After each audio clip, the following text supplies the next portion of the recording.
Super Spy. Super Spy!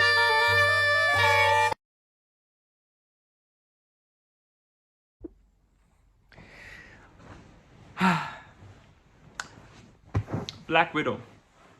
I've seen it in IMAX on opening night. I've been a nervous wreck the entire day, all excited and giddy and bubbly and bursting with energy. And what an experience! This movie was an experience. The first MCU movie in cinemas since Far From Home came out in 2019. So yeah, understandably, I was a mess beforehand. And here is gonna be my spoiler-filled review of this movie. I will try to make it in one take because I do not have the energy to edit anything. And so let's go. Oh yeah, structure-wise, I'm starting with plot, then talk about the visuals, the action, the sound, the acting, and let's go. So, the plot. The story is set between the end of Civil War, but before the post-credit scene of Civil War, where Captain America breaks out the other members of Team Cap from the raft. And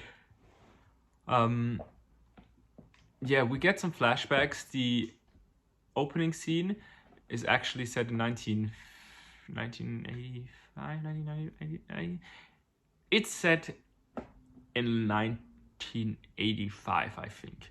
And we get to see young Natasha on an undercover mission with her fake family consisting of Yelena, her younger sister, and her parents, the Red Guardian, and Melina, who also is a Black Widow.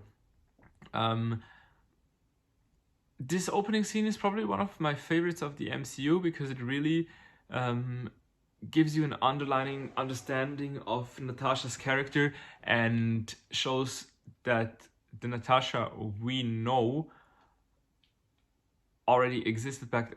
Doesn't make sense. She already existed back then. She was fearless and fierce and incredibly loyal to her family.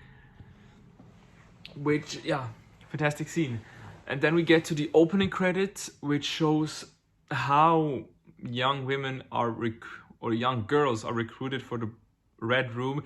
And it's probably one of the darkest scenes in the MCU because you just see how these girls are transported off into shipping containers and whatever, child trafficking.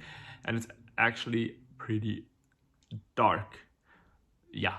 Then we jump to the time after Natasha goes on the run from Everett Ross for breaking the Sokovia Accords because she attacked T'Challa at the airport, which is kind of crap because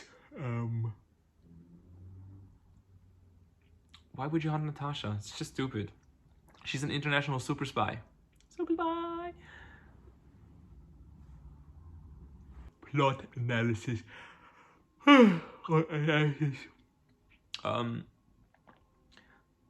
Jack Schaefer wrote this movie or co-wrote this movie, and after having seen what she did with WandaVision, I was really excited. And this woman knows her stuff. She knows how to write great dialogue, and I think what sets her apart from other Marvel writers is that she cares more about the story first and comic lore second. She doesn't cram into a lot of backstory or comic accuracy. She has her characters and makes them somehow her own and still fit into the Marvel picture, the bigger Marvel picture. Yeah, so I really enjoy the stuff she's doing for Marvel, and I hope she keeps working with them because it's just fun to see. Um, so yeah, the whole story is about Natasha finally clearing up her past, cutting off all those loose ends. And what worked for this movie is really its first half. It is such an incredible spy thriller. It's full of great action scenes. It's intense, especially the fight between Yelena and Natasha when they meet for the first time, like the big sibling reunion, and all they do is proceed to beat the shit out of each other. This scene is probably my favorite fight scene in the MCU because it's so messy and these two women fight dirty, and but it feels also real and is very well choreographed. Has a great choreography. Why can't I just pronounce that verb? Oh, yeah, that was probably the highlight of the movie. And also all those little scenes between Natasha and Yelena, how they bond with each other, how they mock each other, and yeah, just fun and exciting. Um, so as I said, the first half of the movie amazing, and then the second half just becomes the old and overused and well-known Marvel formula of big action CGI sequence fight whatever. It is not bad, but it's just such a break from the first half that it feels like the movie was made by two different people, or Marvel just let Kate Shortland have full control over the beginning but then meddled with the end. And I can't explain it, but it just feels like something was missing. Uh-huh. That's for that. Yeah. The action and the fight. Well,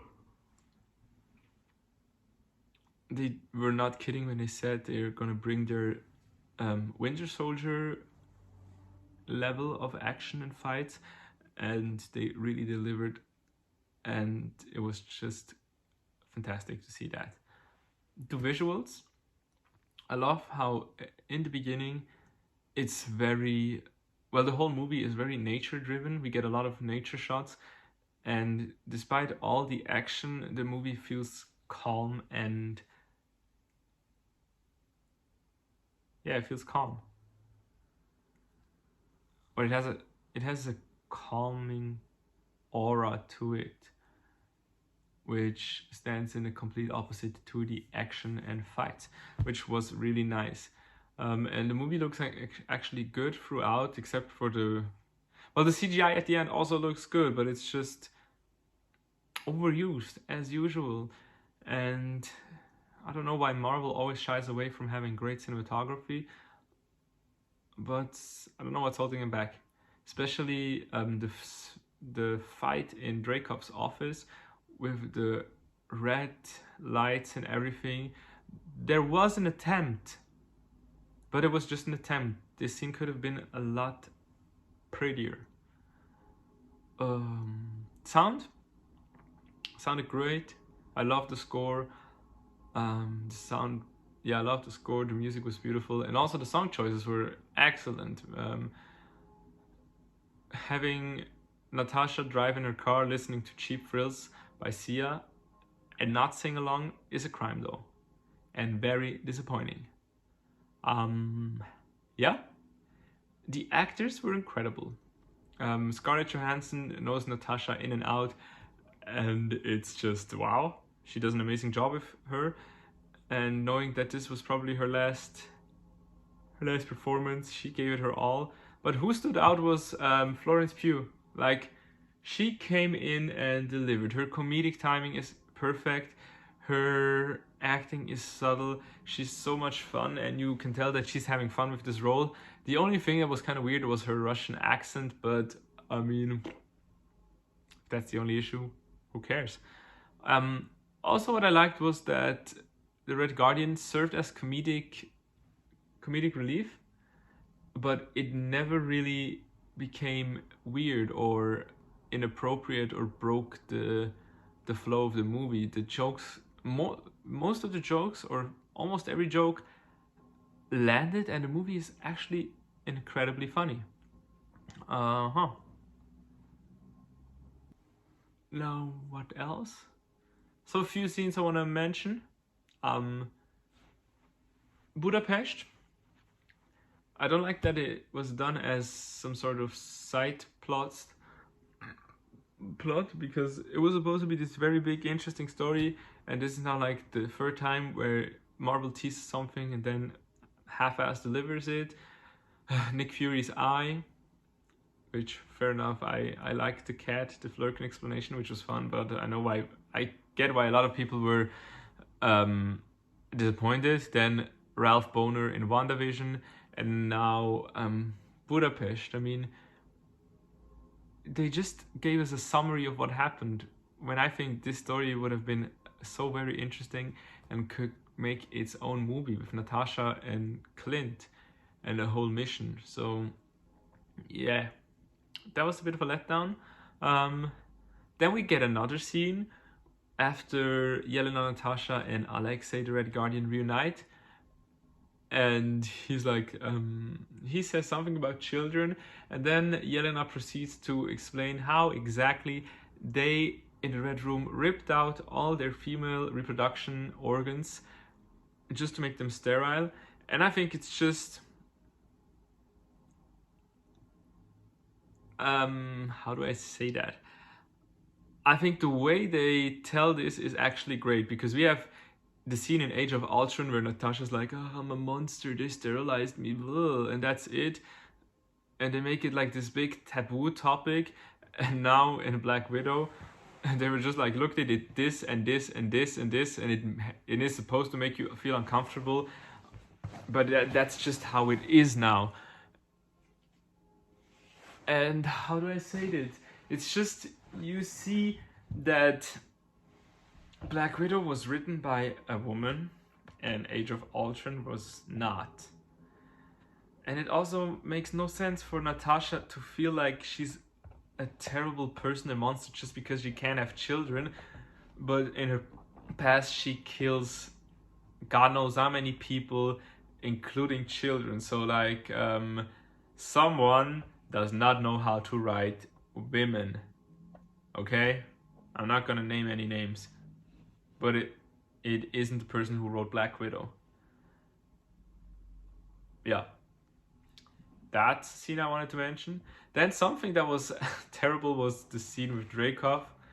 It was great and terrible. Great because Natasha can't kill him because of some pheromones, like a flimsy excuse or whatever. But the way she makes him punch her and calls him out for being a weakling and totally undermining his power, that scene was incredible.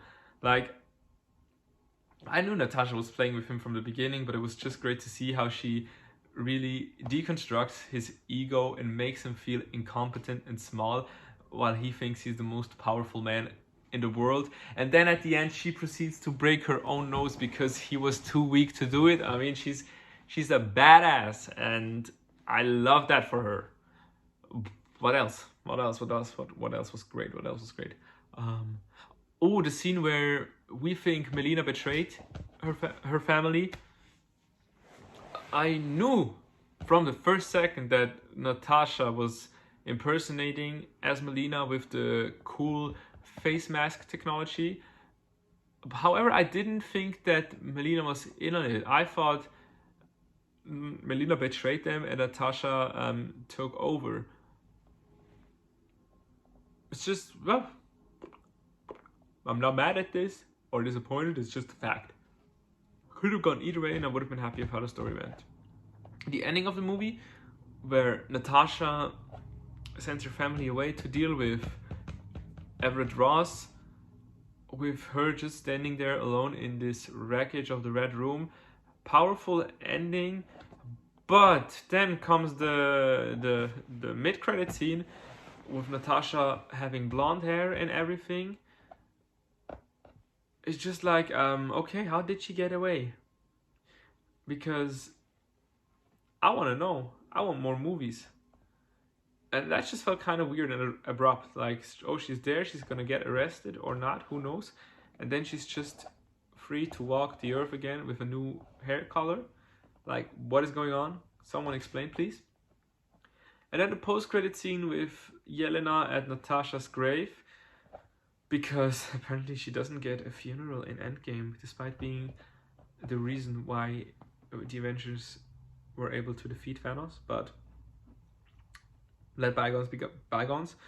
Yelena visits Natasha's grave and is surprised by Valentina, the woman we saw in Falcon and the Winter Soldier, who then enlists her to kill Hawkeye because he's the reason that Natasha is dead. And honestly, if Yelena shows up in the first episode of Hawkeye and kills Clint Barton,